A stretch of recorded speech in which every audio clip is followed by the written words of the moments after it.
President Xi Jinping lays out China's priorities for 2025. We'll take a look at his message and its impact for the world. Hello, I'm Mike Walter, sitting in for Anna Naidu, and this is The Heat.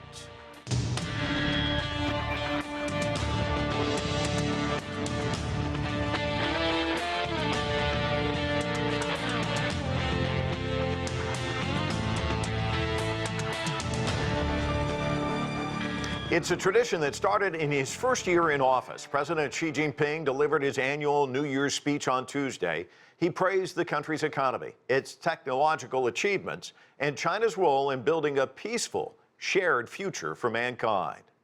同志们、朋友们、女士们、先生们，大家好。 While reviewing China's achievements over the past year, President Xi highlighted the country's solid progress in high-quality development, food security, urbanization and rural revitalization, and green transition. 我们积极应对国内外环境变化带来的影响，出台一系列政策组合拳，扎实推动高质量发展。我国经济回暖向好，国内生产总值预计超过130万亿元。 In China's endeavor to foster new quality productive forces, new business sectors, forms and models have kept emerging. President Xi noted the record high production of 10 million new energy vehicles in 2024.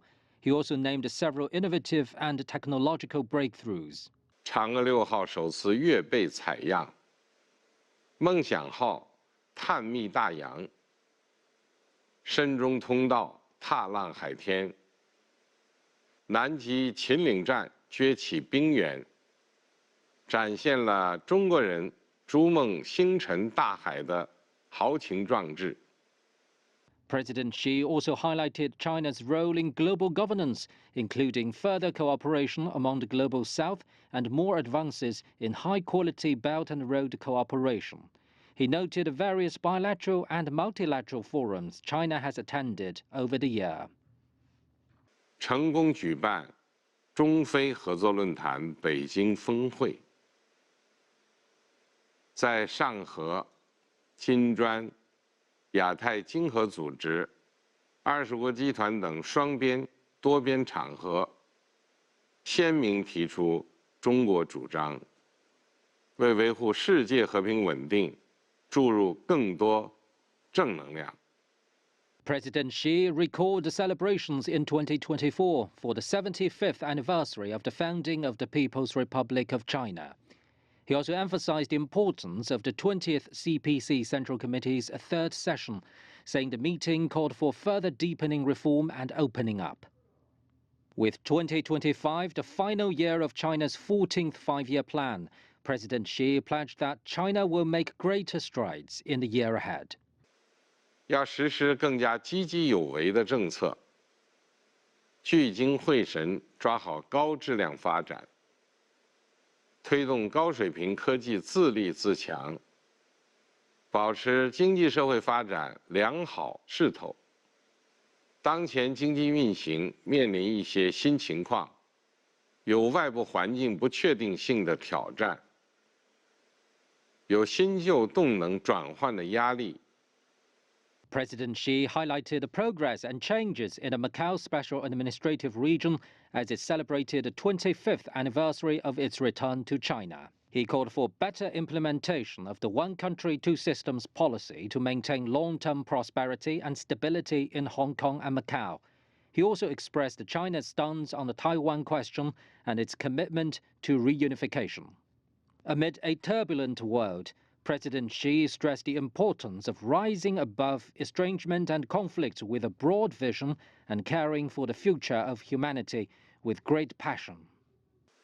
中国愿同各国一道，做友好合作的践行者，文明互鉴的推动者，构建人类命运共同体的参与者，共同开创世界的美好未来。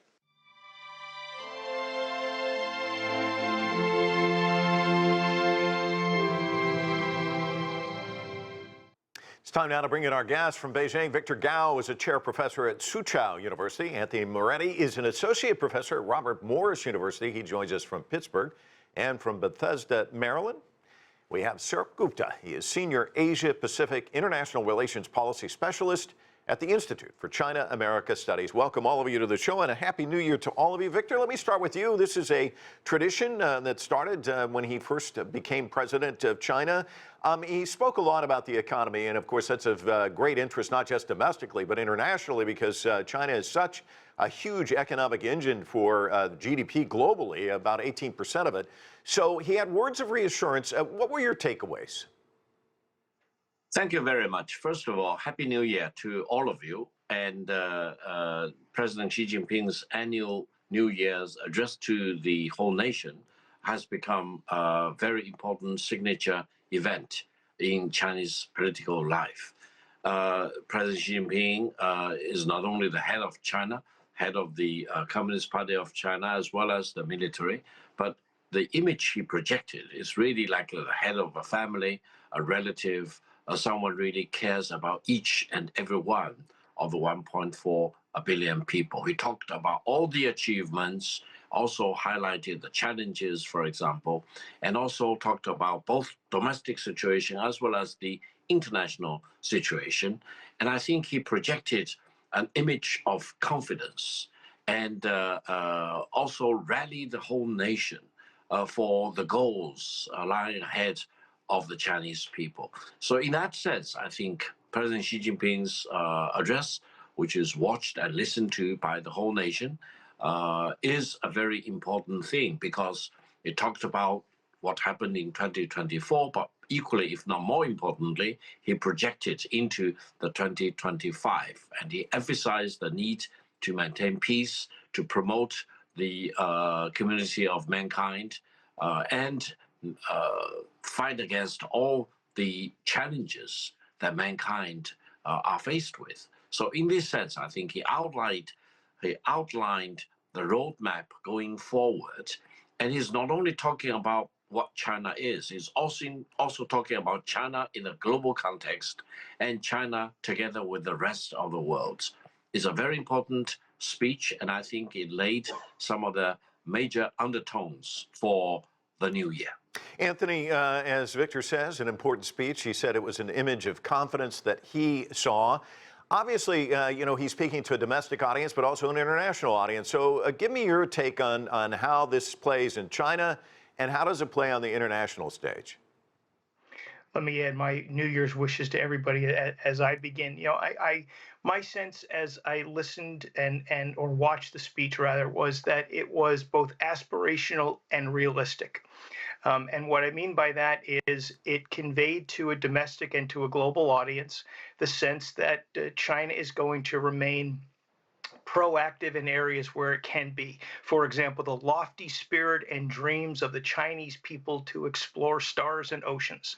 Very aspirational, very a positive challenge for the country, and also an opportunity for allies to join in those efforts. But it was also realistic. The concerns of the people are always on my mind. And the reality of the economic situation, particularly with the unsettled situation with the new president in the United States, will the threats of tariffs or increased tariffs come in? All of these things lead to necessary caution. But I think without a doubt, the global audience should take from this speech a sense that China remains committed to the values and to the goals such as high quality development that have defined the last couple of years. They will be proactive where necessary, and they will respond to challenges where they come up. And there will certainly be challenges, especially if the climate in which global trade, which seemed to operate in a much different context the last 4 or 5 years, or maybe even longer, whether that's going to continue to be the case in 2025 and beyond. Sourabh, he's talking about aspirational and realistic, so let's just stick with realistic because he kind of hit on that. There are economic challenges facing China, especially as we move into a new year and a new president. It's high stakes, almost high stakes poker games, if you will. We're talking a lot about tariffs, restricted access to computer chips. China is going to have to navigate all of this. How do you see 2025 playing out? First, Happy New Year to you, Mike. With regard to 2025 playing out, I think China has already made rapid strides in trying to countervail the effects of the tariff war, which Mr. Biden continued after Mr. Trump left office. And of course, Mr. Biden has heaped on export controls after export controls and a variety of sanctions. And China has toughened itself in terms of being able to cope with these challenges. I think China, in my view, has overcome the hump in terms of finding ways to navigate and move forward with regard to these challenges. That said, Mr. Xi knows that this is not something which will be won in a day or a year or even in a decade. It's a long process. And so I think he's kind of girding his loins to continue dealing and coping with these challenges and creating what he called new drivers, new growth drivers, which are more technology-based and will lead to China becoming more self-sufficient and more robust in its growth model. So I think China has already made rapid strides. The main area where actually China needs work to be done is not what something is being imposed by foreigners. It's not about tariffs. It's not really about technology and export controls because China is doing well. I think the most important challenge, and he talked about it slightly, is internally rebalancing the economy and making it more services driven, more consumption driven. And there's no foreigner or no other party externally which is imposing challenges on this front. These are challenges which must be won at home through difficult structural reforms. And he was trying to re-show confidence that this can be done and will be done in China. Victor, let me kind of piggyback off what Sourabh just talked about, this toughening of China, if you will, kind of inoculating itself in advance of a new Trump presidency. He takes office in less than 3 weeks. What do you expect from a China-U.S. relationship moving into 2025? Well, I think the global kind of majority view is that President Trump and his administration may go to maximum level in putting a lot of pressure on China. On the other hand, I think President Trump, once he goes into the Oval Office on January the 20th, may not want to really zoom on China, because if he really targets China as the main assignment of his 4 years, his administration may end up with failure. He probably wants to go for the low-lying fruits and really make sure that whatever he wants to do can be accomplished in the 4 year of his administration. That actually gives me more hope that President Trump may be more realistic, more pragmatic, and he is not going to view China as completely an enemy or rival or competitor. He probably wants to see whether China-US cooperation can generate benefits for the United States. Let me give you one example. President Trump has talked a lot about going to the hilt in drilling happy baby drill, etc.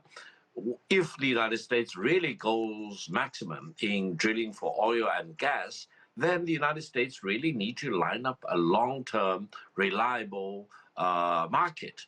And China has the biggest market for oil and natural gas of all kinds. And therefore, if President Trump really wants to develop energy as one of the top priorities, then he cannot write off China. And problems between China and the United States, etc., trade frictions, these are real issues that China and the United States need to get together to solve them, rather than, for example, purely relying on tariffs. The tariffs are not paid by China, by the way. The tariffs are kind of tax on the American people.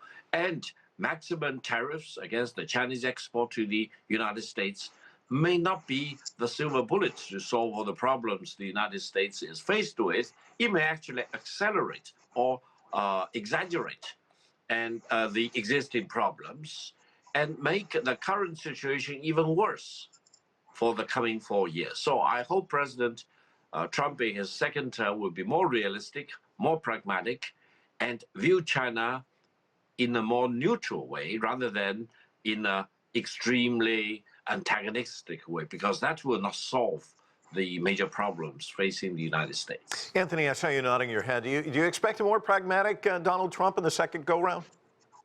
I'm optimistic. I'm hopeful. You know, one thing that, and I don't know how much this drew attention on the global stage, but in the last couple of days of 2024, Trump began to sort of slow down a little of the enthusiasm about what he had promised on the campaign trail, acknowledging that perhaps food prices were not something he could just with a flip of a switch fix, or that perhaps the Ukraine-Russia war could not be simply ended just by him taking the oath of office, that there, in other words, there are complexities to issues. And if, and with Trump, the word if always has to be mentioned frequently. But if he does acknowledge that the complexities of some of the issues that exist both at home and abroad are such that simply saying, look, I'm going to lay down tariffs of 100%, while those sound good on the campaign trail, as Victor has mentioned and as others have mentioned, in reality, you're taxing the American people. So cautious optimism, yes, but let's also hope that that cautious optimism is not just foolish thinking. Sourabh, I want to get back to what you were talking about, because as we know, 2025 is going to be a momentous year. It's going to be the close of the 14th five-year plan for China. And as you touched on, and maybe you can do a deeper dive, some of the things that President Xi talked about was being more proactive and having more effective policies, prioritizing high-quality development, getting to the points you were making, more self-reliance, which is something you also talked about, the strength in science and technology, maintaining a sound momentum in economic and social development. These are lofty goals. How tough is it going to be to achieve them? And what are some of the steps you see China taking in 2025 to try and achieve these goals? Yes, these are lofty goals, but these are goals that China is aware of, has been aware of, and has been moving to tackle, and wisely, rather than tackle it all in one big bang approach, has been tackling them incrementally. These are very, very large challenges, societal challenges, technological challenges. On the technology front, frankly, I am the least concerned. I think China has ample scientific aptitude. It has shown that when it needs to innovate, when it needs to create core technologies, it is capable of doing so. And Mr. Xi talked about some of those in his speech. On that front, I think China has made rapid strides in the face of the trade and technology war and is coming up on the winning side. And I think this is going to disappoint a lot of those on the American side who had hoped that they could really hold back China's development from a technology standpoint. China is busting through many of those controls and is getting stronger. What I see where the challenges are, and where Mr. Xi talked about in terms of many of the reforms that have been listed out in that third plenum document, which the third plenum happened in I think it was June or July of this year, where it listed out many small and large structural reforms. And the important ones out there, which will not be easy to attain, are, he talked in terms of the central government taking on some of the spending responsibilities of the local governments, because the local governments are not in great shape and they have their debt, etc., while at the same time enabling local governments to create new streams of revenue. This intergovernmental reform, it sounds easy, it isn't that easy, and particularly in a system that in China's central local government system, which can be fairly competitive at times, but that if realized, it would be an enormous reform in terms of resourcing local governments to go about, because local governments play a very important role in the domestic economy. Another area where he touched on, and this was an area which was touched on in his speech, in the third plenum document, and recently in the Central Economic Work Conference, was in terms of kind of making fiscal transfers to the poorest in China to build out their consumptive capacity. in terms of subsidizing medical insurance up to a point, in terms of enhancing pensions. Now, these are expensive. Over a year, it's not so expensive on the fisc, but when done over 10, 15 years, this requires real resources. And these are the areas where he's trying to transition the economy to new growth drivers, and in terms of making that transition in terms of internal rebalancing and in terms of China's growth model. So I think these are the areas where the focus is going to be, while obviously trying to maintain stability, be a proactive and responsible stakeholder internationally. And so those are the areas I think China is going to pay its attention to in 2025, at least from a domestic policy standpoint. And Victor, I was in China during the third plenum, and a lot of people were talking about some of these policies that were coming out, not just the things that Sourabh's been talking about, but also more opening up measures. Can you just talk to us about some of the measures that we saw late in the year and how they're kind of paving the way as we transition into 2025?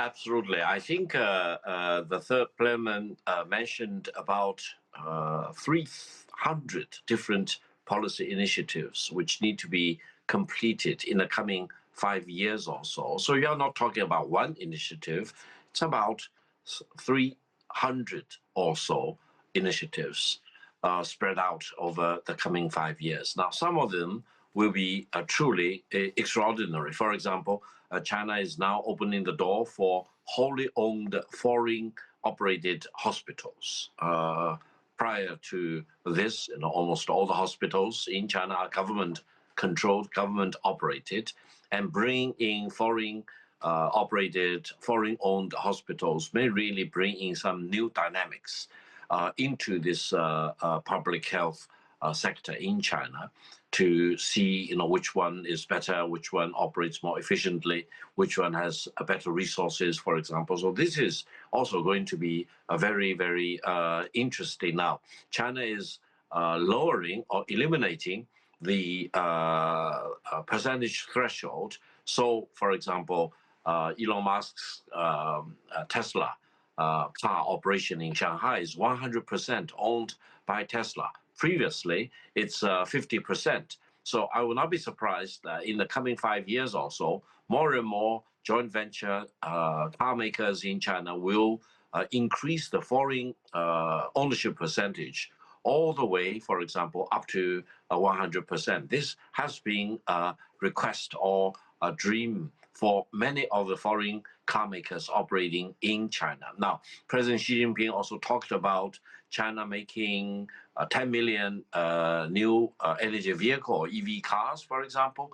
And I think this number and the percentage of the EV car in the total number of cars China is making for this year, it will be about 31 million cars, will continue to grow. I think China is very serious in making sure that the EV car, the new energy cars, will replace the fuel car or the ICE cars. Now, this in itself will be a huge revolution. It will change the car industry completely in China, and it will have global repercussions. So if you compare China's automobile industry and the new energy vehicle industry, for example, with other countries, you will see a lot of dynamics. I call it a revolution. I call it an EV revolution.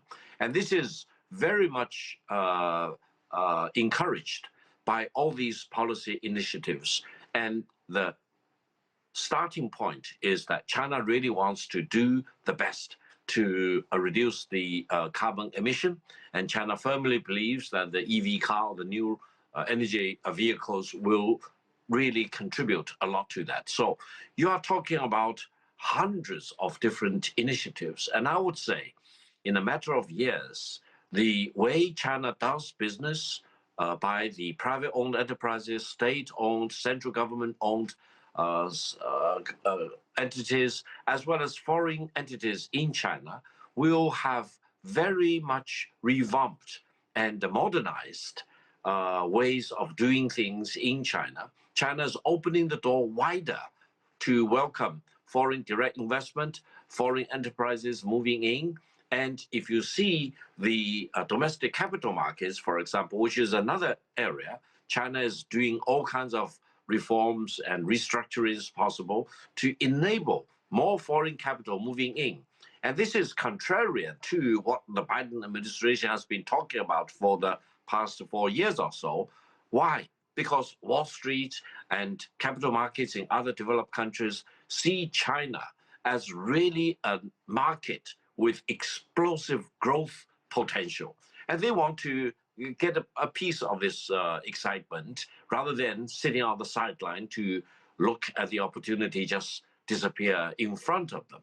So I think this is the excitement in the China market, and the third plenum, as well as the recently concluded the economic conference, as well as President Xi Jinping's New Year address, all point in the way that China will continue the reform, continue to open up to the outside world with a focus that the Chinese people's living standard will be further improved, and the kids will go to better schools, and the elderly people will have better elderly care in China. Sourabh, let's talk a little bit more about the EV revolution, because I was in China, and also foreign investment. I was in China earlier last year and went to the Volkswagen plant in Anyang. Again, foreign investment there, very much involved. You see the robots assembling these cars. They're coming off the lines very, very quickly, and then you see them out on the roads. I mean, there's just millions of them out there, the green license plates. And they're built with robots, but then you go into hotels and there are robots in the lobby running by you. I mean, basically, when you enter China now, you're entering the future. They're really embracing technology and this innovation. Can you talk about that and the thrust moving forward into 2025? The shift to technology is coming at just the right moment for China. China's growth model has sought to move from quantity to quality, and quality is best embodied in technology. China's government-supported growth model, particularly in the technology area, is also very far-sighted and very enabling. And what we see today is now China is streets ahead in this area. In 2025, we are going to see for the first time in China more EV, electric vehicles, battery electric vehicles sold rather than internal combustion engine vehicles. And what this really helps also is not just domestically, not just with regard to green abating, climate change, et cetera, but also an opportunity as it goes out into the world of creating new relationships with governments, with industries, both in developed and in developing countries. Technology-led growth is coming at a good time in China's own development as it moves from being a upper middle income economy to an advanced economy. It's a process which will take time, but I think it's something which will really help China in good stead for a long period of time and will redraw and reshape the contours of the map of many industrial sectors globally, frankly. Yeah, it's going to be fascinating to watch. 2024 was an interesting year. 2025 looks to be even more interesting. Gentlemen, thank you so much for a great discussion. Really enjoyed it, and a Happy New Year once again. We're going to have to leave it there. I'm Mike Walter in Washington, D.C. Thank you so much for watching another edition of The Heat.